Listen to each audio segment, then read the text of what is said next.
चाहिए कि अब सरकार से आस मत रखो इंदौर शहर के वासी, अब खुद संभलो और सोशल डिस्टेंसिंग का पालन करो। हम आग्रह करेंगे जनता से कि अब हमारी इंदौर की लड़ाई जैसे स्वच्छता में जनता ने लड़ी और नंबर 1 आए, इस कोरोना से लड़के हम नंबर 1 कैसे आए, और जो सामाजिक संक्रमण इस बीमारी के दौरान फैल रहा है उससे कैसे बचे, इसका जन जागरण अभियान कांग्रेस पार्टी चलाएगी। और फिर मैं नोट, पूरी प्रोसेस में सरकार के नियमों को, प्रशासन के कानून को, प्रशासन के दिए हुए निर्देशों को कांग्रेस पार्टी मानते हुए काम करेगी। जनता को भी इस बात के लिए आग्रह करेगी। अब एक बहुत बड़ी बात जो मुख्यमंत्री अपने वक्तव्य में कह के गए कि मुझे प्रधानमंत्री ने कहा, अमित शाह ने कहा, देश की सरकार ने तय किया कि मध्य प्रदेश की सरकार गिराना, ये मुख्यमंत्री ने अपने भाषण में कहा है।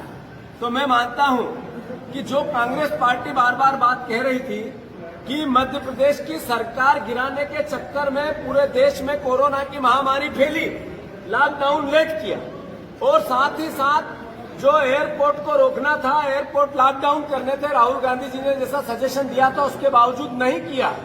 इसका मतलब है कि देश की सरकार ने इस पूरी महामारी के लिए दोषी, अगर इस महामारी के लिए दोषी भी है और सारा इनकी अपरिपक्वता और लापरवाही लोगों की जान माल के लिए उत्तरदायित्व है। पर कांग्रेस पार्टी इस पर दोषारोपण में नहीं जाना चाहती। यहां से आगे हम फिर सरकार के साथ हैं, हर निर्देश को मानेंगे, लॉकडाउन का पालन करवाएंगे, जनता को जनजागरण कराएंगे और 25 लाख मास्क पहले चरण में पूरे इंदौर के घर घर, चौराहे चौराहे कांग्रेस पार्टी वितरित करेगी, ये हमने तय किया। अभी इंदौर प्रशासन से अनुरोध है कि सख्ती से नहीं, समन्वय से काम लें। जिस तरीके से कांग्रेस के कार्यकर्ताओं पर दमन चालू किया है, एफआईआर चालू की है, उन पर मुकदमेबाजी चालू की है, अलग अलग जगह सांवेर में लोगों को दबाया जा रहा है। अगर इंदौर प्रशासन ऐसा काम करता रहेगा तो मैं बताना चाहता हूं खासकर कलेक्टर को और आईजी को, पुलिस विभाग को, कि ये हरकत अगर आपने एक भी कार्यकर्ता के खिलाफ द्वेष भावपूर्ण की तो कांग्रेस पार्टी पूरी आप सबके सामने खड़ी है।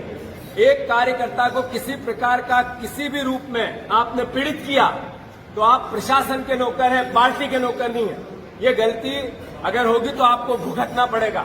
ये कांग्रेस पार्टी आपसे आग्रह कर रही है, प्रार्थना कर रही है, हाथ जोड़ के कर रही है। ये बात कही है जिसके ऑडियो मौजूद है, जो समाचार पत्रों में उनका भाषण छपा है, वो क्लिपिंग हमारे पास मौजूद है। और मुख्यमंत्री किस प्रकार से कह रहे हैं कि ये सरकार हमारे केंद्रीय नेतृत्व के इशारे पर हमने गिराई, वो नहीं चाहते थे कि मध्य प्रदेश में सरकार चले, और क्या बगैर ज्योतिरादित्य सिंधिया के हमने सरकार गिरा सकते थे क्या, इसलिए हमने उनकी मदद ली। तो आपको नरेंद्र मोदी, अमित शाह और नड्डा की भावनाओं का और जो उन्होंने फैसला लिया उसका सम्मान करना है। यह भी देखना कि कहीं नरेंद्र मोदी का फैसला उल्टा नहीं पड़ जाए। तो इसलिए आपको तुलसी सिलावट को जिताना है, और तुलसी सिलावट जीतेंगे तो ही मैं मुख्यमंत्री रह पाऊंगा। ये सारी बात उन्होंने कही है, जो हमने ऑडियो के रूप में हमारे पास मौजूद है, समाचार पत्रों में भी छपी है। इसको लेकर हम सुप्रीम कोर्ट भी जाएंगे और राष्ट्रपति के सामने भी गुहार लगाएंगे। सारी मीडिया ने जारी करी ऑडियो क्लिप की प्रमाणिकता की जानकारी 100% लेते हैं। जी क्या आपने क्या बात करी, देख सकते? हाँ, क्लिप जारी करें।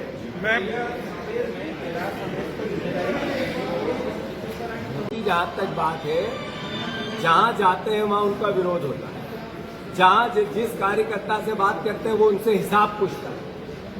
मनोज चौधरी 25,000 वोट से ऊपर चुनाव हारे, थोड़े बहुत वोट से नहीं हारे, 25,000 वोट से ऊपर मनोज चौधरी चुनाव हारेंगे। ऐसे ही मालवा की सारी सीटें कांग्रेस पार्टी जीतेगी। ऐसे ही पूरे प्रदेश की 24 सीटों में से 1-2 सीट को छोड़ के सारी सीटें, 1-2 भी हम इसलिए नहीं कह रहे हैं कि चुनाव के बाद क्या हो, लगभग सीटों पर कांग्रेस पार्टी के पक्ष में माहौल है।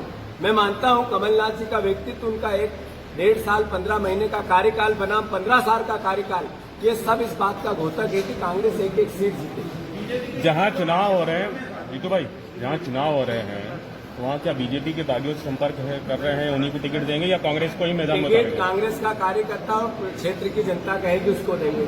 अल्टीमेटली चुनाव हम जीते हैं, सबसे पहली प्रायोरिटी उसकी है। और कार्यकर्ता और जनता को तो इसका मतलब मुख्यमंत्री कह रहे हैं कि तुलसीराम सिलावट इस बीमारी का दोषी है। मैं नहीं कह रहा हूं, हमारा आरोप नहीं है। तो इसका मतलब है कि जो सबसे बड़ा अभियुक्त है उसको लोग वोट क्यों दें? तो ये तो स्पष्ट है। और मैंने कहा 2,00,000%, 100%, 90% ये नहीं, 2,00,000% कांग्रेस पार्टी सांवेर में चुनाव जीतेगी और संगठन चुनाव लड़ेगा। बताएंगे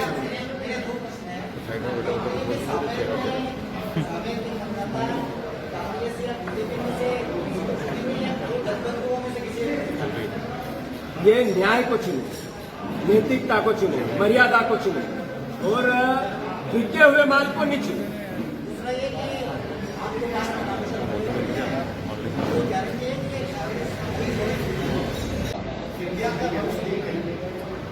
मैं मानता हूं कि शिवराज सिंह चौहान भारतीय जनता पार्टी के नेता, मुख्यमंत्री, प्रदेश के मुख्यमंत्री, हमारे राजनीतिक विरोधी, हमारा व्यक्तिगत दुराभाव उनसे एक क्षण भी नहीं, हमारे दुश्मन नहीं है। ऐसे ही ज्योतिरादित्य सिंधिया हमारे राजनीतिक शिवराज और वो और बाकी नेता एक जगह, उनका भगवान भला करे, उनको शांति दे, सद्भावना उनकी उनके प्रति हमारी सद्भावना है कि उनका सम्मान जितना इधर था उससे आधा ही उनको मिलता है। बस इतना ही निवेदन। ये उपचुनाव के साथ साथ राज्यसभा चुनाव